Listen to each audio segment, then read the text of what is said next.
Assalamualaikum warahmatullahi wabarakatuh. Hai sahabat YouTube Najaba 354, selamat berjumpa kembali di channel Najaba 354. Semoga kita semua selalu diberikan kesehatan, rezeki yang halal melimpah dan barokah. Tidak terasa, insya Allah sebentar lagi kita akan menjumpai Hari Raya Idul Adha bagi kaum muslimin, yaitu Hari Raya menyembelih kurban. Nah, di video kali ini saya akan berbagi pengetahuan tentang ibadah kurban, mulai dari dasar perintah ibadah kurban, keutamaan kurban, dan kriteria hewan yang layak untuk dikorbankan. Yang penting sahabat semuanya jangan sampai hanya kurban perasaan. Kalau hanya kurban perasaan ya tidak dapat pahala. Nah, bagaimana keutamaan kurban, bagaimana perintah ibadah kurban, dan bagaimana kriteria hewan yang layak untuk dikorbankan? Simak terus video ini.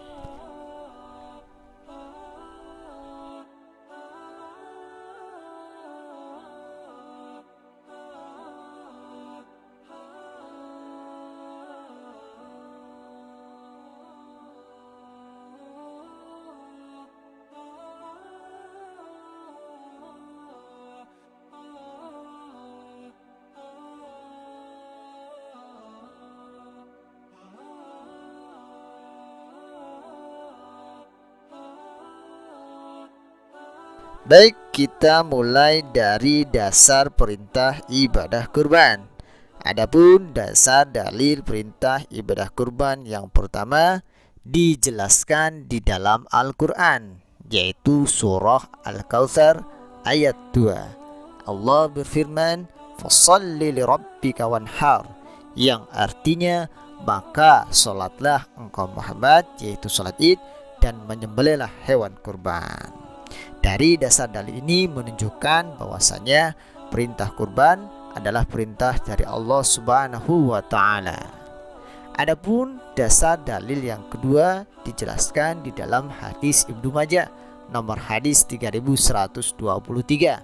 Nabi bersabda, "Man kana lahu sa'atun wa lam yudahi fala yaqrabanna musallana", yang artinya barang siapa yang diberikan keluasan dalam rezeki tapi dia tidak mau menyembelih kurban, maka jangan mendatangi tempat sholat kami Nabi.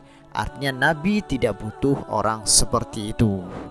Dari dua dasar dalil ini menunjukkan bahwasanya ibadah kurban merupakan perintah dari Allah dan juga perintah dari Rasulullah.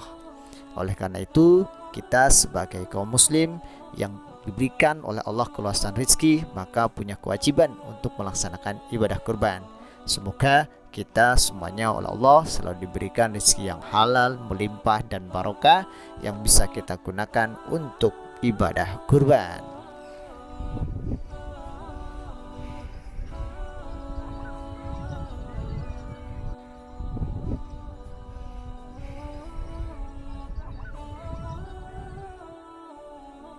Selanjutnya ada beberapa keutamaan pahala kurban.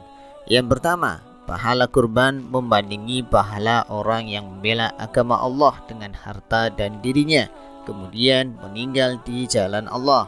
Di dalam hadis Abu Daud nomor hadis 2438 dijelaskan, An Ibni Abbas qala Rasulullah sallallahu alaihi wasallam, "Ma min ayyamil amalu salih fiha ahabbu ila Allah min hadhil ayyam", yakni ayyamal ashri. Qalu ya Rasulullah walal jihadu fi sabilillah, qal walal jihadu fi sabilillah illa rajulun kharaja bi nafsihi wa malihi falam yarji' min dzalika bisyai', rawahu Abu Daud. Artinya, dari Ibnu Abbas berkata, Rasulullah Shallallahu alaihi wasallam bersabda, tidak ada dari beberapa hari amalan yang baik yang lebih disenangi Allah daripada hari ini. Yang dimaksud Nabi yaitu hari tanggal 10 Dzulhijjah, yaitu ibadah kurban. Lalu sahabat bertanya, "Wahai Rasulullah, bukankah amalan yang pol adalah membela di jalan Allah?" Nabi menjawab, "Bukan membela di jalan Allah, kecuali yang bisa membandingi pahala kurban adalah seorang laki-laki yang keluar rumah membawa dirinya dan hartanya, maksudnya mengorbankan diri dan hartanya, kemudian pulang tinggal lama tidak kembali membawa apapun. Maksudnya mati dalam agama Allah atau mati syahid, pulang tinggal nama. Yang kedua, pahala kurban merupakan amalan yang paling disenangi oleh Allah dan akan didatangkan pada hari kiamat.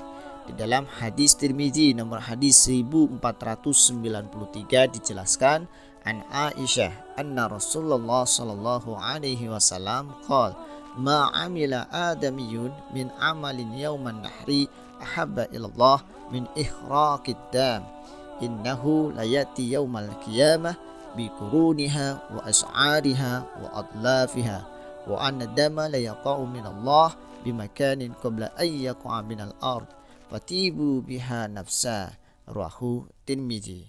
Artinya, dari Aisyah radhiyallahu an, sesungguhnya Rasulullah sallallahu alaihi wasallam bersabda, tidak ada amalan anak Adam pada hari menyembelih tanggal 10 Dzulhijjah yang lebih disenangi daripada mengalirkan darah kurban.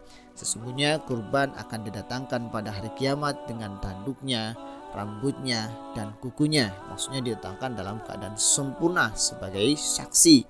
Dan sesungguhnya darah kurban yang mengalir, pahalanya sudah sampai kepada Allah sebelum jatuh ke bumi. Maka diri atau siapa saja yang bisa melaksanakan kurban supaya merasa senang karena bisa mendapatkan pahala yang pol di sisi Allah. Hadis riwayat Tirmizi. Yang ketiga, keutamaan kurban yaitu setiap satu bulu hewan kurban ditulis satu kebaikan. Di dalam hadis Ibnu Majah nomor hadis 3127 dijelaskan, an Zaid bin Arqam qala ashabu Rasulillah sallallahu alaihi wasallam, ya Rasulullah ma hadil adahi? Qal sunnatu abikum Ibrahim. Qalu fama lana fiha ya Rasulullah? Qal bikulli sa'aratin hasanatun. Qalu fasuf ya Rasulullah?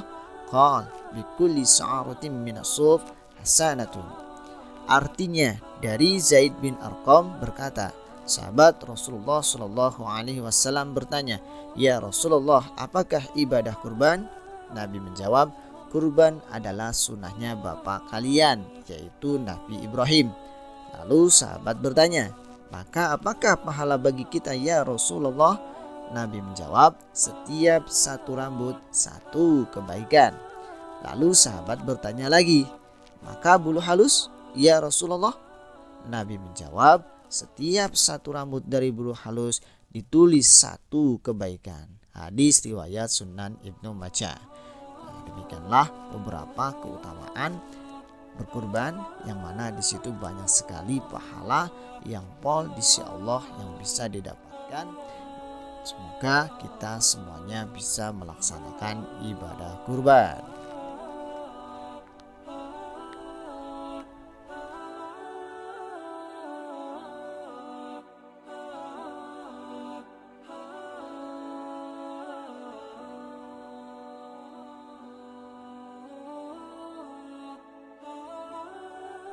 Selanjutnya, beberapa kriteria hewan kurban yang baik untuk berkurban. Yang pertama yaitu hewan kurban yang cukup umurnya atau istilahnya dalam bahasa hadisnya disebut musinnah. Dijelaskan di dalam hadis Sahih Muslim nomor hadis 1963. An Jabir qala Rasulullah sallallahu alaihi wasallam, la tadbahu illa musinnah illa ay ya'sura alaikum wa tadbahu jada'atan min ad-dha'n. Sahih Muslim. Yang artinya, janganlah kalian menyembelih kurban kecuali hewan musinnah, yaitu hewan yang cukup umurnya, kecuali jika kalian kesulitan mencari hewan musinnah yang cukup umurnya, maka menyembelihlah kambing muda dari kambing gibas. Hadis atau kitab hadis Sahih Muslim. Di sini dijelaskan bahwasanya kalau memang setelah berusaha mencari hewan kurban yang cukup umurnya itu kesulitan, atau tidak mendapatkan hewan yang musinah, maka ada kemurahan, boleh menyembelih hewan kurban yang di situ umurnya masih kurang dari musinah atau kurang dari sempurna. Adapun penjelasan musinah atau hewan yang cukup umurnya dijelaskan dalam Syarah fi Aunil Ma'bud. Qala Ibnu Malik al-musinnah hiyal kabirah bis-sinni faminal ibili allati tammat laha khamsin sinina wa dakhalat fi sadisah wa minal baqar allati tammat laha sanatan wa dakhalat fi thalithah wa min dha'ni wal ma'zi ma tammat laha sanatun intaha fi Aunil Ma'bud. Ibnu Malik berkata, adapun hewan musinah adalah hewan yang cukup umurnya, maka untuk unta umurnya sempurna 5 tahun masuk 6 tahun, dan sapi sempurna umurnya 2 tahun masuk 3 tahun, dan untuk kambing libas dan kambing biasa sempurna umurnya 1 tahun. Kemudian yang kedua, hewan yang tidak boleh digunakan untuk berkurban yaitu hewan yang keadaan buta, sakit, pincang, dan kecil kakinya.